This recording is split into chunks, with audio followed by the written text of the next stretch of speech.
ठाणे महापालिकेतर्फे शनिवारी सकाळी उथळसर प्रभाग समितीतील सिद्धेश्वर तलाव परिसरात सर्वकष स्वच्छता मोहीम राबवण्यात आली आहे। उपमुख्यमंत्री एकनाथ शिंदे यांच्या संकल्पनेतून सुरू झालेल्या सर्वकष स्वच्छते मोहिमेत मोठे रस्ते आणि चौक यांची स्वच्छता सुरू करण्यात आली होती।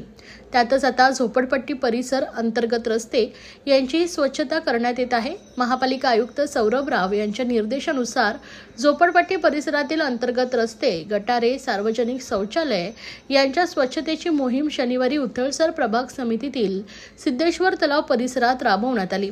अतिक्रमण विभागानेही रस्त्यावरील अतिक्रमणे हटवून परिसर मोकळा केला आहे। घनकचरा व्यवस्थापन विभाग, अतिक्रमण विभाग आणि उथळसर प्रभाग समिती यांच्या समन्वयाने या परिसरातील गटारी अंतर्गत रस्ते, सार्वजनिक शौचालय यांची सर्वांग स्वच्छता करण्यात आली आहे। या अतिरिक्त आयुक्त प्रशांत रोडे यांच्या मार्गदर्शनात या स्वच्छता मोहिमेत सुमारे 100 स्वच्छता कर्मचाऱ्यांसोबत उपायुक्त मनीष जोशी आणि आरोग्य अधिकारी डॉक्टर राणी शिंदे यांनीही सहभाग घेतला।